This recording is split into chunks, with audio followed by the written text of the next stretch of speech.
enregistrer aussi. On voit encore des gens. Alors, bonjour à tout le monde. On va se retrouver donc ensemble pour pouvoir faire un travail aujourd'hui de préparation à la Haggadah de Pessah. D'accord?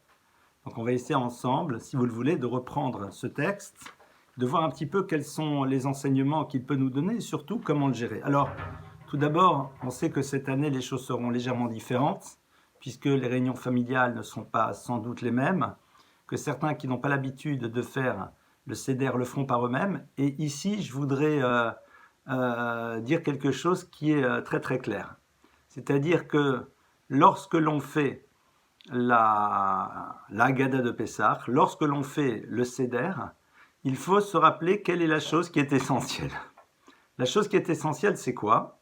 Eh bien, c'est de lire le texte, de boire les 4 coupes de vin et de manger la matzah et le maror. C'est-à-dire que c'est ça qu'on nous demande. Et au passage, si pour nous lire le texte en hébreu est trop complexe, on peut sans problème le lire en français. Donc, entre guillemets, évidemment, je ne parle pas du fait qu'on aime bien se retrouver en famille avec tout ce qu'il y a autour, mais ce qui est sûr, c'est que faire un seder, entre guillemets, ce n'est pas très compliqué. Pourquoi? D'abord, aujourd'hui, il y a moult Haggadot qui sont traduites en français, et on n'a qu'à suivre, et on sera quitte totalement de cette mitzvah, de cette obligation qui est de faire le seder et d'accomplir cette mitzvah de la Torah, de Vihigadeta le mincha bayom ha'u lemor, de raconter à son enfant ce jour-là. Ça, c'est donc quelque chose qui doit être très très clair, d'accord? Donc, je redis à nouveau les choses. Pour pouvoir faire un seder comme il se doit, il faut lire la Haggadah, mais on peut parfaitement la lire en français si on est trop compliqué en hébreu, il n'y a aucun problème à cela. Deuxièmement, il faut boire les 4 coupes de vin ou de jus de raisin, en fonction des possibilités de chacun, en temps et en heure tel que c'est en juin, et manger la matzah au moment où on doit la manger, le maror, et voilà, et on a accompli. Évidemment, je ne parle pas de l'univers, de l'ambiance, de la famille et tout, mais comme cela, on a accompli le seder sans aucune ambiguïté. Maintenant, si vous le voulez bien, je voudrais un petit peu réfléchir avec vous sur les textes du seder et essayer tout d'abord de le commencer.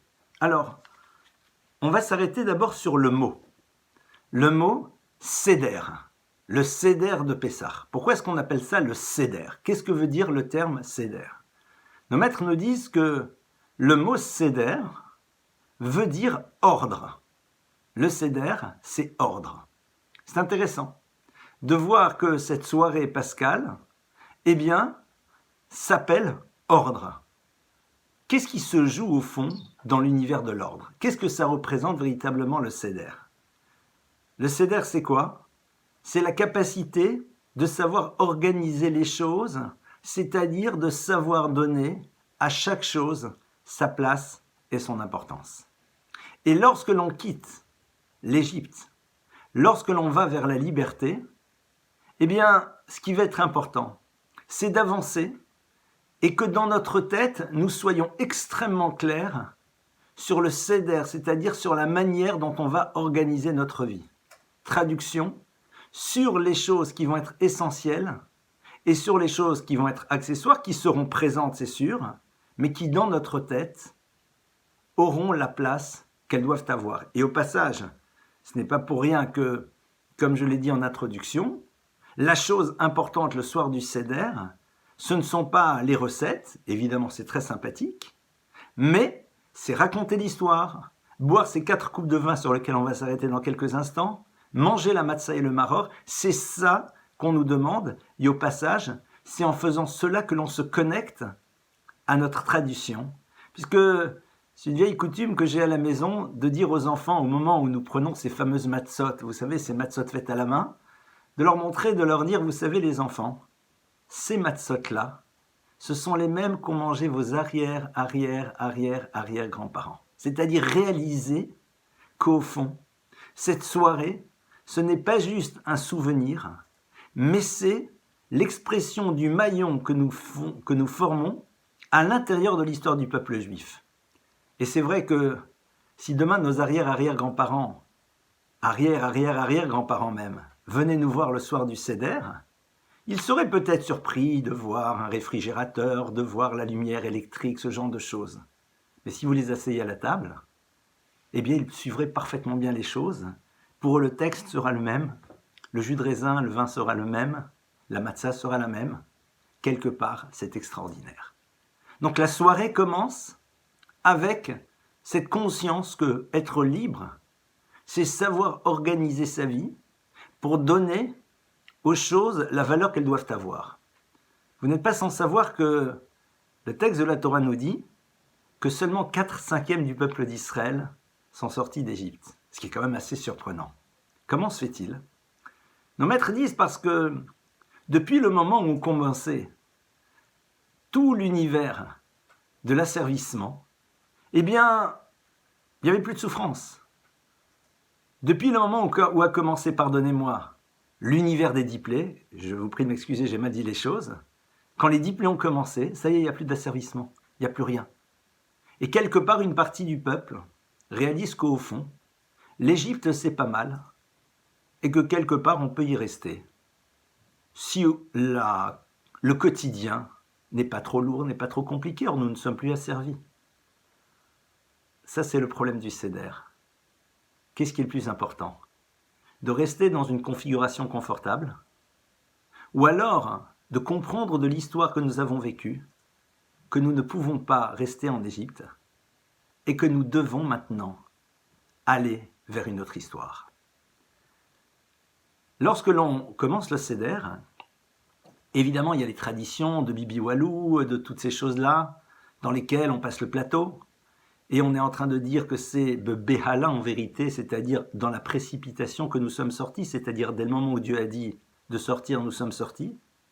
Mais beaucoup ont la tradition de dire les différentes étapes que l'on va passer. C'est-à-dire, on est assis, on est debout suivant les traditions, et on dit Kadesh, Urchatz, Karpas, Yachatz. On annonce déjà le programme de la soirée. Je voudrais m'arrêter, si vous le voulez bien, au niveau symbolique sur les deux premiers mots. Kadesh, sanctification, Urchatz et lavage des mains. Alors à quoi ça correspond, vous le savez parfaitement. On va d'abord faire le kidouche, nous allons sanctifier le jour et nous allons boire la première coupe. Et puis après, nous allons nous laver les mains, non point pour faire le motzi, mais en souvenir de l'époque du temple où les lois de pureté étaient extrêmement développées, et on avait l'habitude de se laver les mains avant de consommer des légumes ou des fruits qui auraient été trempés dans de l'eau. Alors, je ne vais pas vous donner un cours là-dessus, mais à l'époque du temple de Jérusalem, en effet, il y avait des lois très très particulières au niveau de la pureté et de l'impureté. Et quand nous nous lavons les mains au début, c'est pour nous rappeler de cette époque. C'est vrai. Mais je voudrais partager avec vous peut-être une autre lecture de ces mots. Kadesh, sanctifie-toi. Urchatz, lave-toi. Lave-toi, c'est-à-dire débarrasse-toi de tes scories, débarrasse-toi de tes impuretés, débarrasse-toi de tout ce qui ne va pas. Et la Torah nous dit que aller dans le monde de la liberté, c'est se dire « je commence à créer une dynamique positive, même si par ailleurs, il y a encore des choses à régler chez moi. » C'est-à-dire que sortir d'Égypte, sortir de sa propre Égypte, c'est au fond décider vers quoi on tend. Et l'expression de cette chose vers laquelle on tend, c'est cette notion de kedusha, de cette sanctification. C'est-à-dire de faire des actes dans le rapport à Dieu, dans le rapport à l'autre qui vont nous élever.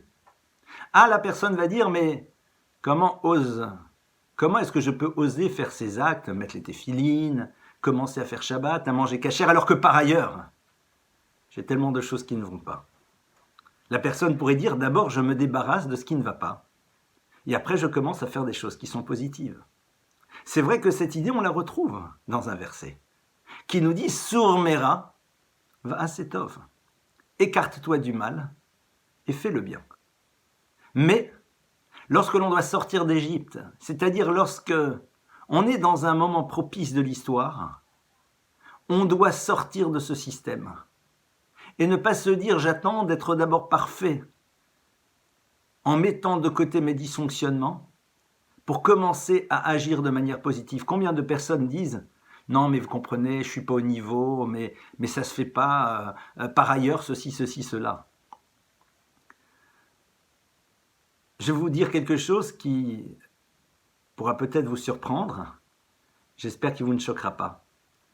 Un de mes maîtres, le Rouf Zecher Tzadik Livracha, un jour quelqu'un est venu et lui a dit, il y a quelqu'un qui vient dans un cours de Torah, mais cette personne n'est pas mariée avec une personne qui est juive, il est marié, il a des enfants avec une personne qui n'est pas juive.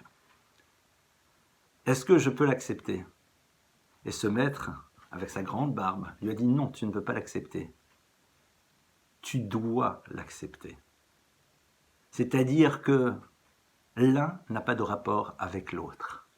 C'est vrai que pour des raisons qui lui appartiennent, cette personne se retrouve inscrite dans un univers dans lequel il a construit un couple avec une personne avec laquelle il ne peut pas partager réellement l'identité. Mais ce n'est pas pour autant que ça l'empêche, par ailleurs, de pouvoir rentrer et d'agir et de construire quelque chose d'élevé dans d'autres domaines. Kadesh Urchatz, sanctifie-toi. Urchatz, et n'oublie pas aussi de te débarrasser de ce qui ne va pas. Mais ne te sens pas mal, ne te sens pas incohérent. En commençant à faire des choses positives, alors que par ailleurs tu sais qu'il y a encore des choses à régler.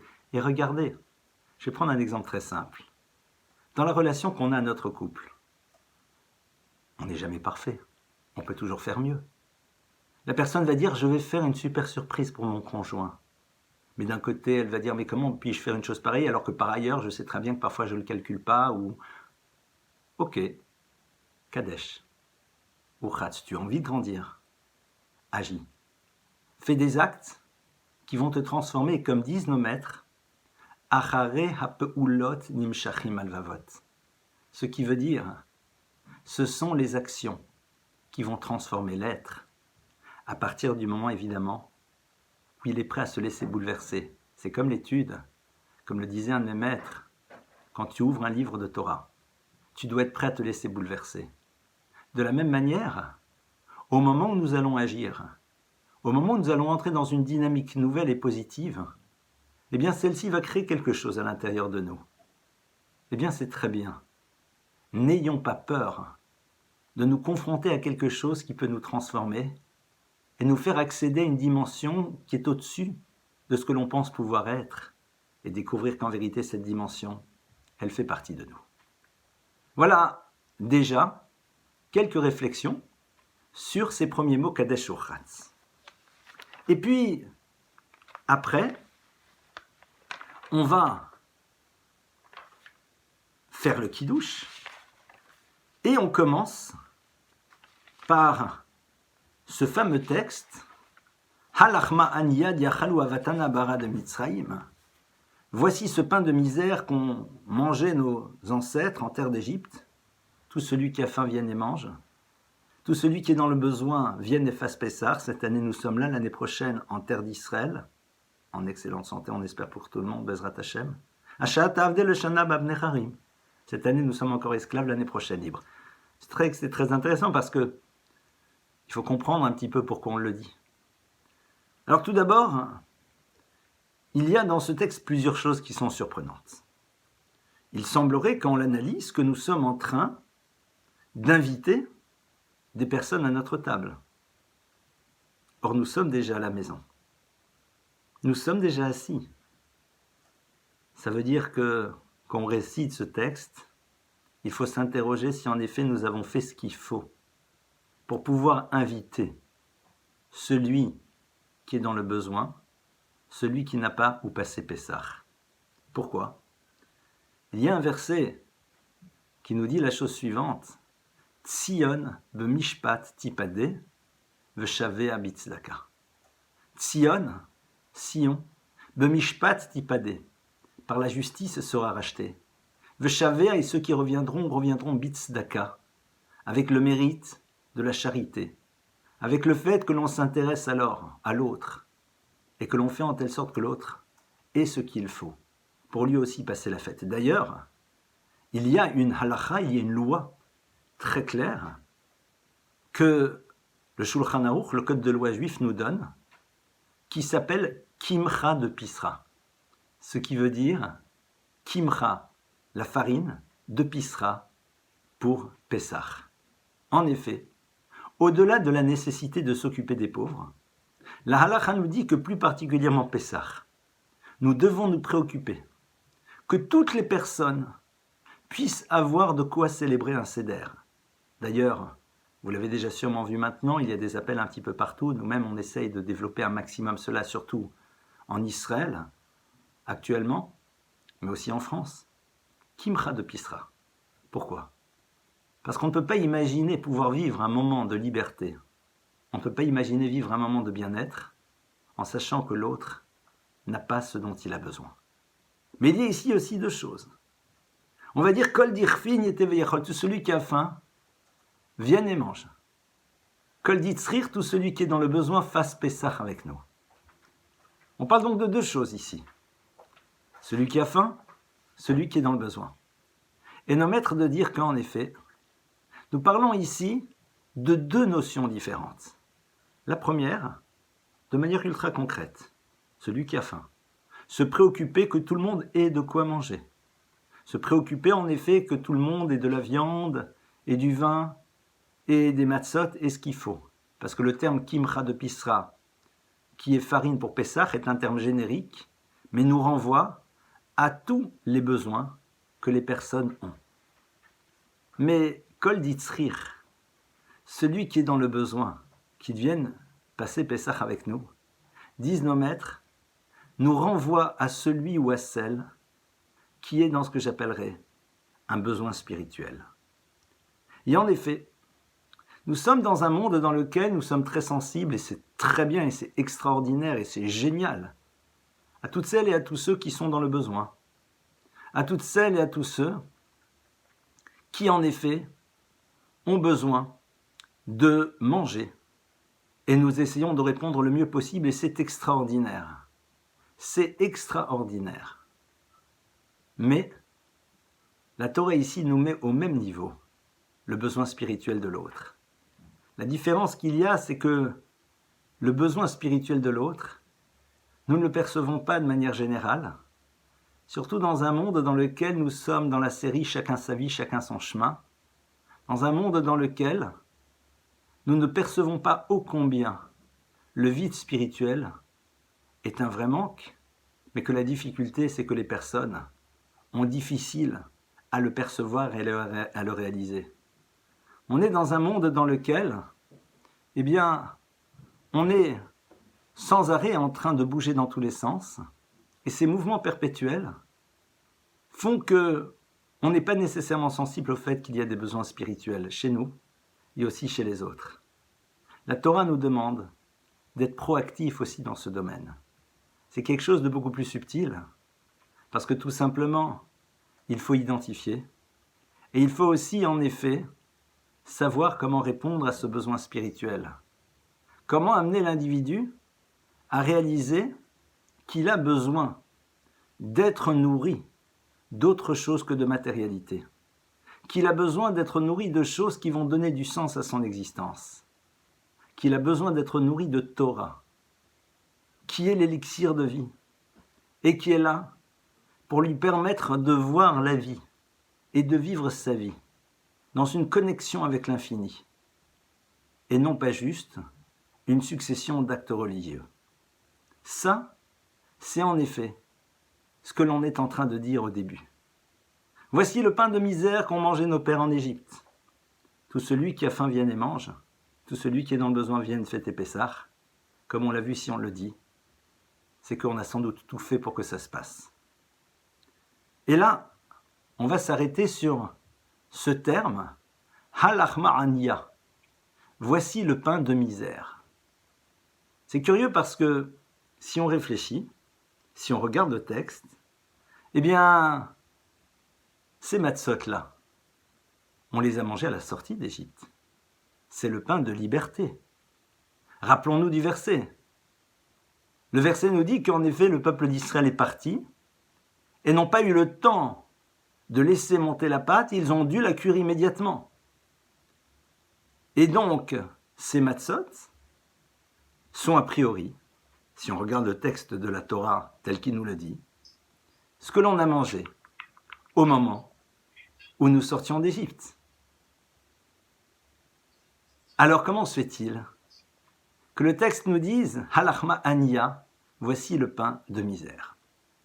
Le mot « ania » peut être traduit de manière différente aussi.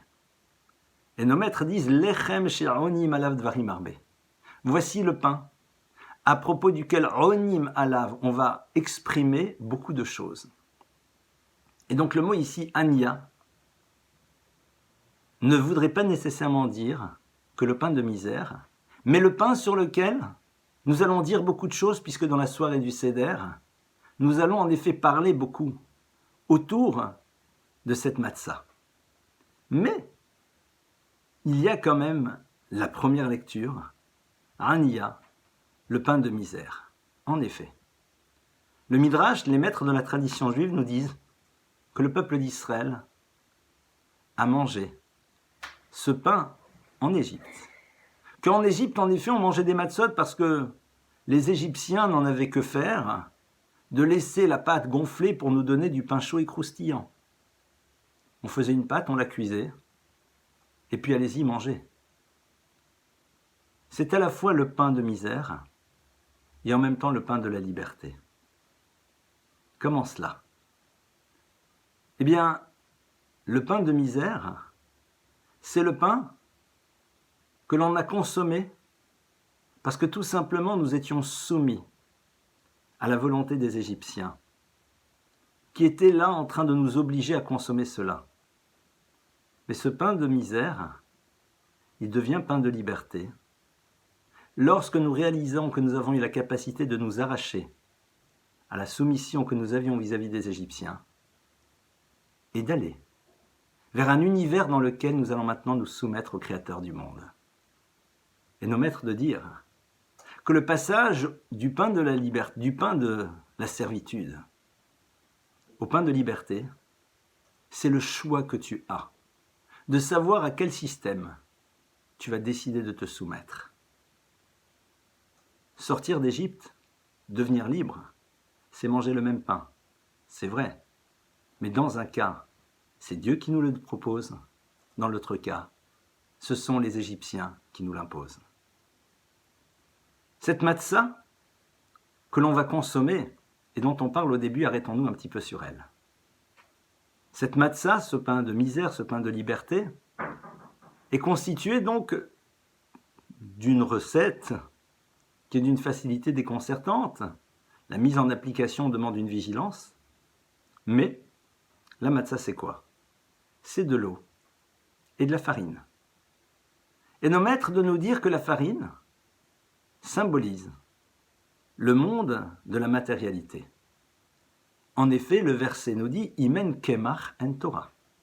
Si tu n'as pas de farine, tu n'auras pas de Torah. La Torah étant le monde spirituel, la farine représentant la base de ce qui permettra à quelqu'un de pouvoir manger, de pouvoir se nourrir.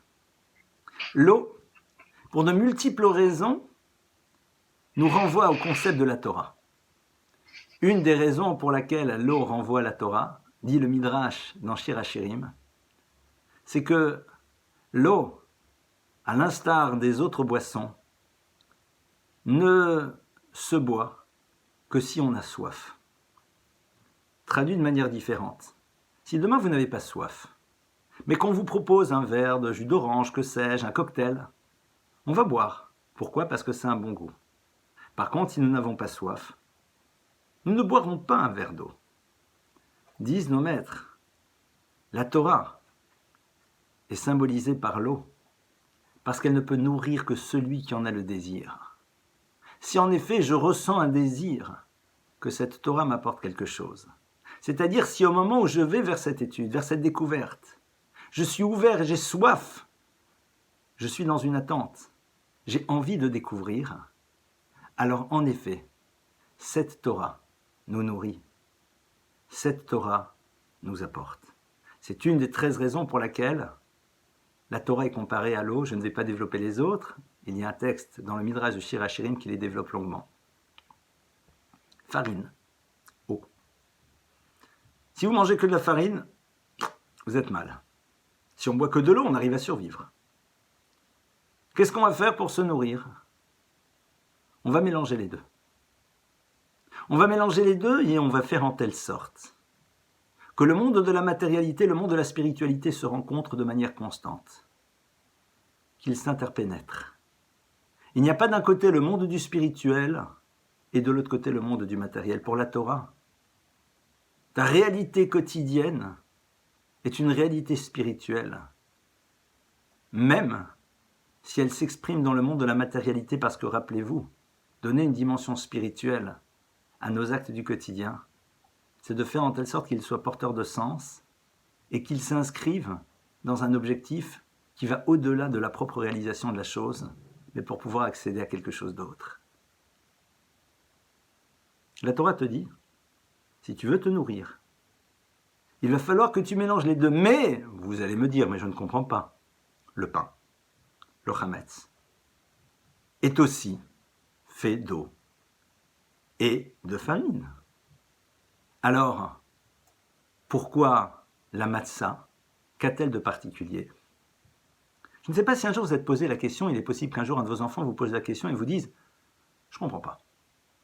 Nous devons manger de la matzah pour nous rappeler que nos ancêtres étaient en Égypte, qu'ils sont sortis d'Égypte. » Ok, mais c'est quoi cet interdit du chametz? Pourquoi nous n'avons pas le droit d'avoir de chametz à Pessah?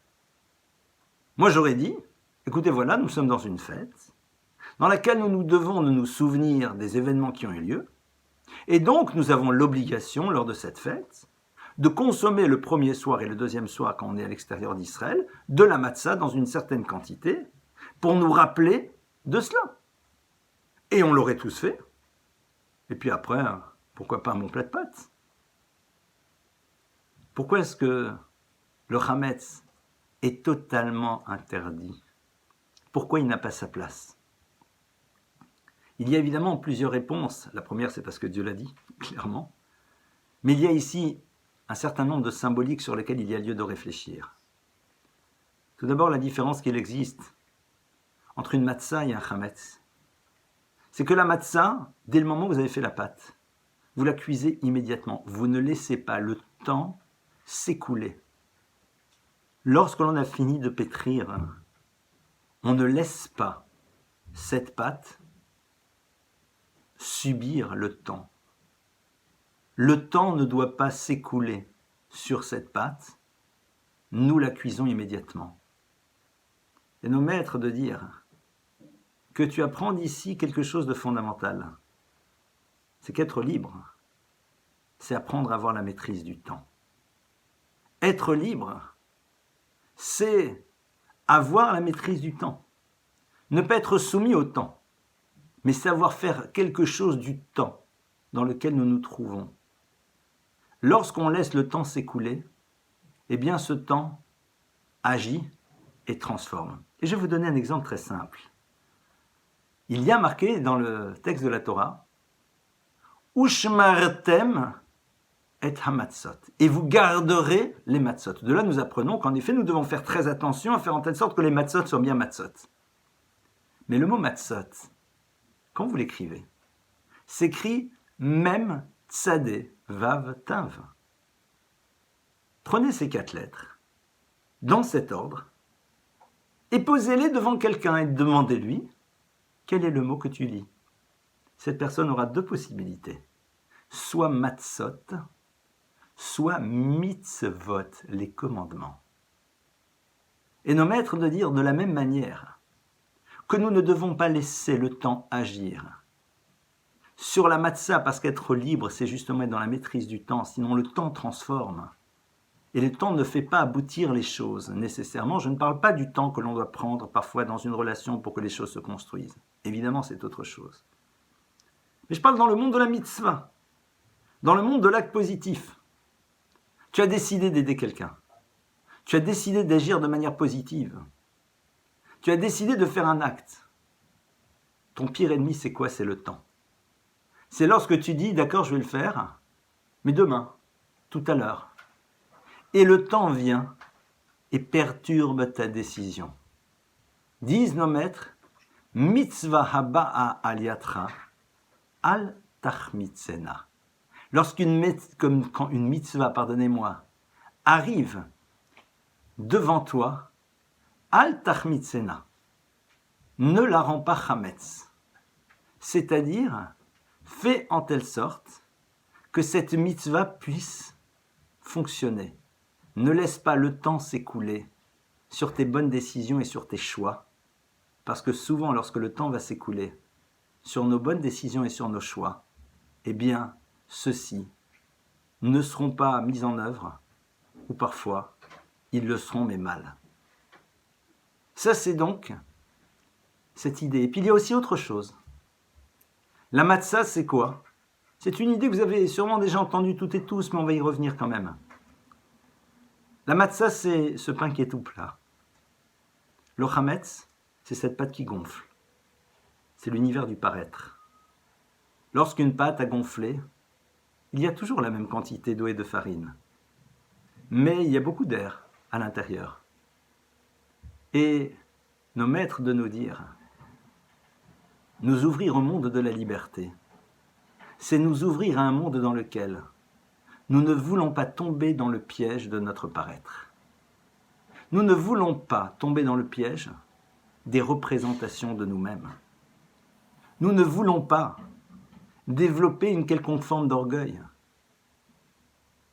Nos maîtres disent, et c'est ce que le verset nous apprend, que Dieu ne supporte pas celui qui est orgueilleux, parce que celui qui est orgueilleux se met au centre, et l'univers entier n'est là qu'à son service.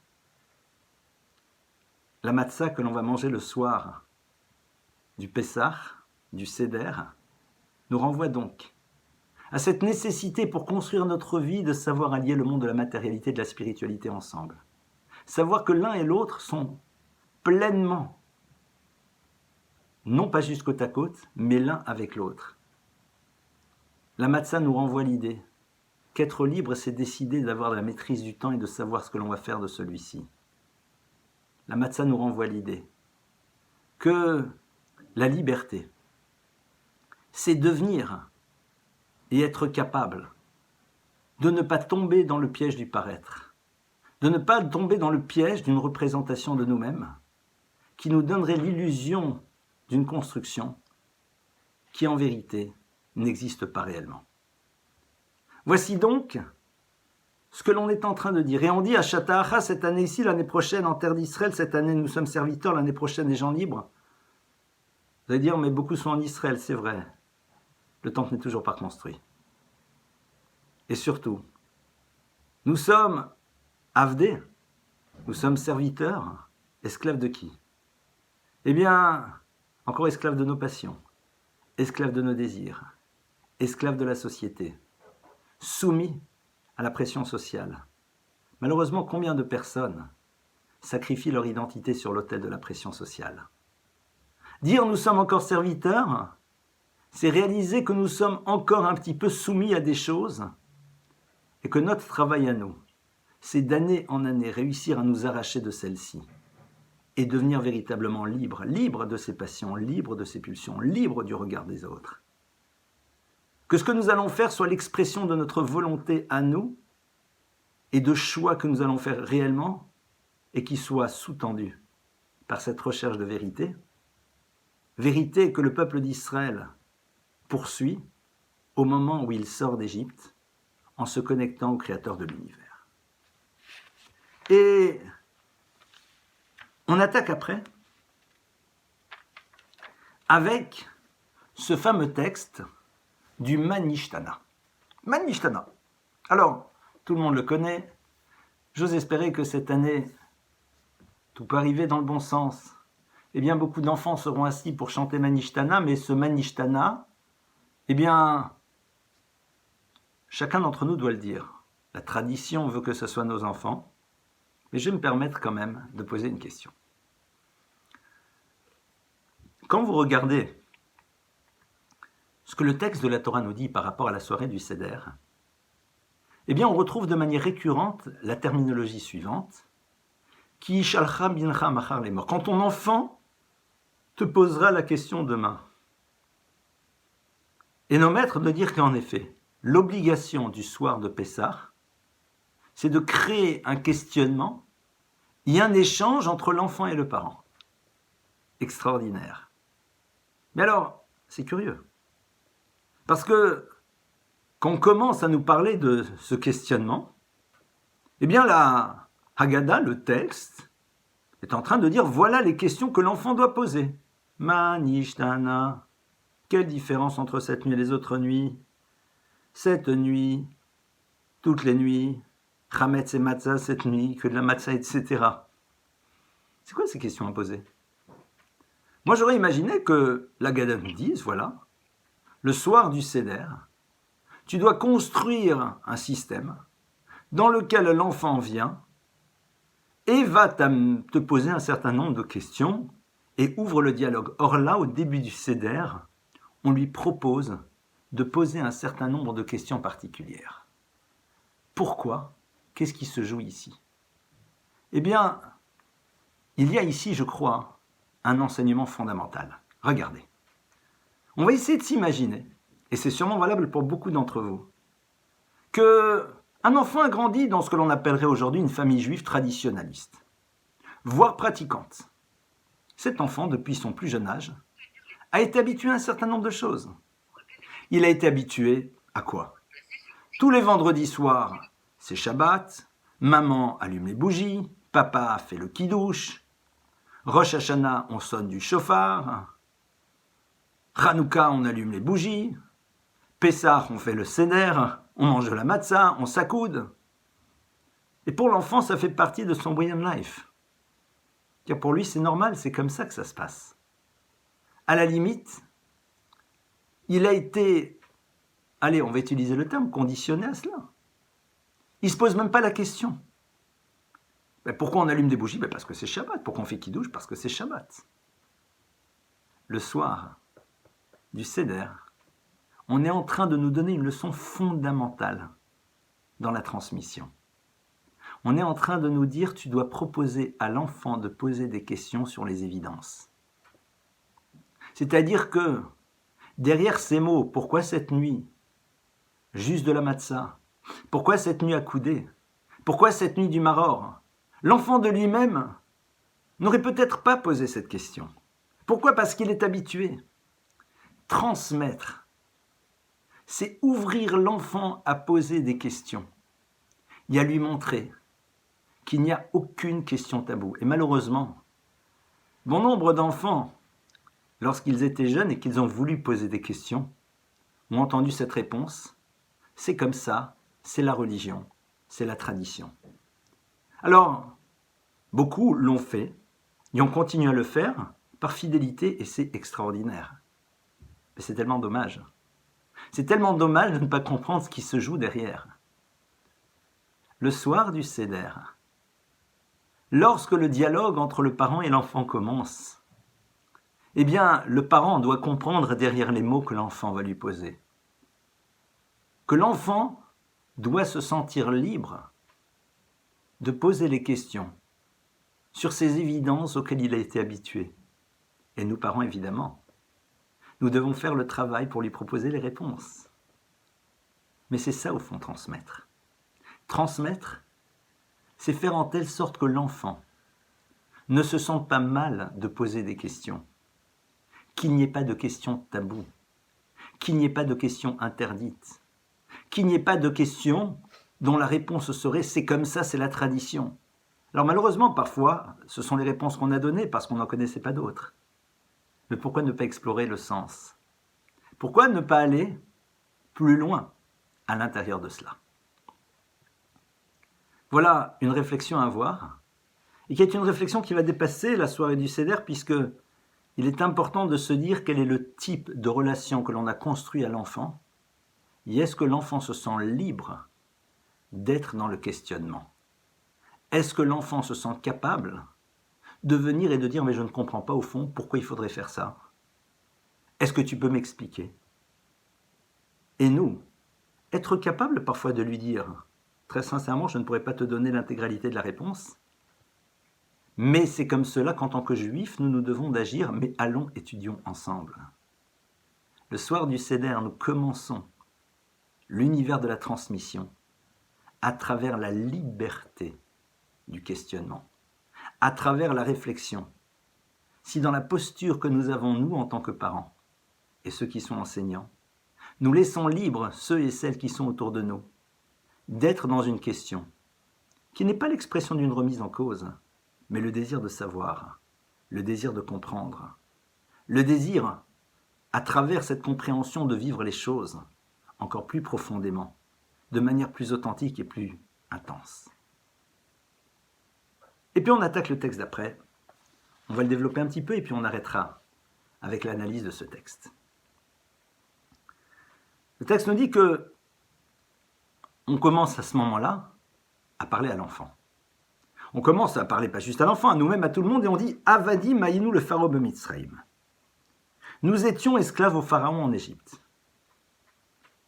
Et Dieu nous a sortis. Et si Dieu ne nous avait pas sortis, nous serions, nous, nos enfants, nos petits-enfants, toujours asservis au pharaon. Et même si nous sommes les êtres les plus intelligents, nous avons l'obligation chaque année de raconter l'histoire de la sortie d'Égypte. Permettez-moi, si vous le voulez, de poser quelques questions toutes bêtes sur ce texte. Si demain je vous dis l'Égypte des temps anciens, vous pensez Pharaon. Si demain je vous dis Pharaon, vous pensez Égypte. Qu'est-ce que le texte est en train de me dire? Nous étions esclaves au Pharaon en Égypte. Pourquoi a-t-on besoin de préciser ces deux termes? Deuxièmement, la phrase d'après est très curieuse, puisqu'elle va totalement à l'encontre de ce que Dieu a pris comme engagement vis-à-vis du peuple d'Israël. Puisque Dieu avait dit au peuple d'Israël, à travers ce qu'il avait dit à Abraham, oui, en effet, le peuple d'Israël sera servi pendant un certain nombre d'années, mais après ils sortiront. Dieu s'est engagé. Alors qu'est-ce qu'on est en train de dire? Et si Dieu ne nous avait pas sortis d'Égypte? Mais c'est pas possible, Dieu a pris cet engagement. Alors comment peut-on dire une chose pareille? On va essayer tout d'abord de s'arrêter sur les deux premiers termes. Nous étions esclaves au Pharaon en Égypte. C'est une idée fondamentale que développe longuement le Rav Dessler à travers un enseignement d'un maître qui s'appelait Rabbi Meir. Rabbi Meir, le texte nous dit Rabbi Meir Diyek Bishmeh. Rabbi Meir avait l'habitude d'analyser les noms et voyait dans chaque nom un concept et une idée. Et ici, il y a deux notions, et certains ont peut-être déjà entendu cet enseignement, qui sont présentes dans cette notion de Pharaon et Égypte. Mitzraïm vient de la racine Meitzar. Meitzar, ce sont les limites, c'est l'enfermement. Paro vient de la racine Paroua, qui veut dire le lâcher-prise, le moment dans lequel l'individu fait ce qu'il désire. Le peuple d'Israël se rappelle qu'au fond, le problème, ce n'était pas juste d'être soumis à l'Égypte avec ses travaux forcés, mais que nous avons grandi dans un monde dans lequel on nous a appris que les choses étaient limitées, que nous étions déterminés, et que dans ce cas-là, on pouvait faire ce que l'on veut, puisque de toute façon, nos actions ne changeront rien au niveau de notre existence. Paro, qui veut dire le pharaon, Peresh Aïn Hei. Quand vous prenez la racine trilitère du mot, c'est Peresh Aïn. Avec ces trois lettres, vous faites un autre mot qui est le mot Oref. Oref, c'est la nuque. La nuque, comme vous l'avez déjà sûrement entendu, c'est l'absence de singularité. Paro, c'est celui qui dit il n'y a pas de singularité. Chacun a son histoire, elle est prévue, elle est déterminée. Ne te pose pas la question de ta singularité à travers la responsabilité que tu as dans le monde de construire une histoire qui va t'appartenir. Tu es programmé, tu es déterminé. Et donc c'est ça qu'on dit au début. Avadi maïnou le pharaon b'Mitzraïm, c'est-à-dire que la difficulté au fond, ce n'était pas tant cet asservissement. Évidemment que oui, mais c'était qu'on avait grandi dans un monde dans lequel l'idée de pouvoir s'arracher à sa condition ne faisait même plus partie du domaine des possibles, ce n'était pas dans la philosophie du monde dans lequel on vivait. Et le texte nous dit, Veilou l'otzi akadosh baruch hu et avotem miMitzrayim. Et si Dieu ne nous avait pas sortis d'Égypte, traduction, évidemment que Dieu s'est engagé. Mais la sortie d'Égypte, nous sommes en train de dire, aurait pu se passer à travers des processus totalement différents, dans lesquels Dieu ne se serait peut-être pas révélé. Peut-être que Dieu ne se serait pas révélé. On peut sortir d'Égypte de plein de manières. Révolution de palais, que sais-je, événements inattendus qui font que le peuple d'Israël peut sortir d'Égypte. Et c'est ça qu'on est en train de dire.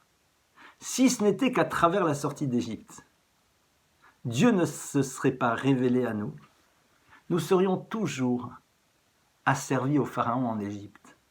C'est-à-dire que nous risquerions d'être toujours dans cette vision du monde que l'Égypte nous avait proposée.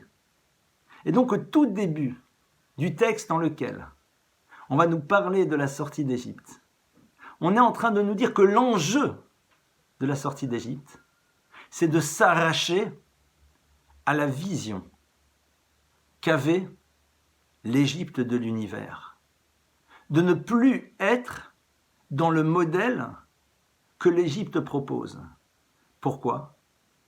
Parce que Hachem s'est révélé à nous et nous a montré en nous disant « Beni Bechori Israël, mon fils, mon aîné, c'est Israël », qu'en vérité, chacun peut créer sa propre histoire et que nous ne sommes pas déterminés et que nous avons cette possibilité de créer chacune et chacun une histoire sans nous sentir soumis à une forme de mektoub qui nous empêcherait de créer ce que nous pouvons être. Ça, c'est ce qu'on commence à dire dans ce texte. Et le texte continue et nous dit, même si nous étions totalement sages, des gens extrêmement intelligents, profonds, qui connaissons tout, nous avons une obligation de raconter cette sortie d'Égypte, et tout celui qui développe ce récit, Arézé Meshubach, c'est quelqu'un qui va être... Alors normalement, Meshubach, c'est lié. C'est quelqu'un qui va être loué. Mais nos maîtres disent, tu peux lire le terme autrement. Arézé Mashbiach. C'est quelqu'un qui se transforme en bien. Ça veut dire quoi ? Ça veut dire que cette réflexion que nous devons avoir sur ce que veut dire être libre, sur ce que veut dire l'Égypte, sur ce que veut dire la mission du peuple d'Israël, sur le sens des mitzvot, est quelque chose que nous devons explorer, développer en permanence. Car chaque fois, nous allons découvrir de nouvelles dimensions, des niveaux nouveaux qui nous permettront de voir les choses de manière totalement différente. Voilà quelques éléments de réflexion sur le début de la Haggadah. Avec l'aide d'Hachem, la semaine prochaine, à la même heure, on continuera ensemble à analyser ce texte, à essayer de voir encore quelques petits points et les enseignements qui sont là pour nous construire et nous permettre de vivre cette soirée différemment. Rappelons-nous, comme je l'ai dit au début, que faire un seder, c'est lire la Haggadah, mais ça peut être en français, c'est boire les 4 coupes, c'est manger les matzot, c'est manger le maror. En faisant cela, on a accompli la mitzvah. On a accompli ce commandement incroyable de nous souvenir de la sortie d'Égypte et de la transmettre à nos enfants. Nous avons un peu de temps actuellement, toutes et tous. On espère que très rapidement, nous aurons du temps pour faire beaucoup d'autres choses. Mais pour l'instant, c'est peut-être le moment de se préparer différemment à cette soirée du Seder dont on espère qu'elle sera celle de la Géoula, celle de la délivrance. Je vous souhaite à toutes et à tous, Laïla Tov, une bonne soirée, une excellente semaine, que nous n'ayons que de très très très très bonnes nouvelles Bezrat Hashem les uns des autres, que tous ceux qui sont malades aient une refoua shlema, que tous ceux qui ne sont pas malades ne le deviennent pas, que ceux qui le sont déjà un petit peu, ça ne s'aggrave d'aucune manière, et que Bezrat Hashem, Yeshua Hashem Kerefaïn, l'intervention d'Hachem peut arriver comme le clignement d'un œil, que nous n'ayons que des bonnes nouvelles à nous annoncer les uns aux autres, Bezrat Hashem. Laïla Tov à tout le monde. Je vous rappelle que à 20h, de 20h à 20h30, j'aurai le bonheur de partager avec vous un cours sur texte, sur les Pirkei Avot. Laïla Tov à tout le monde.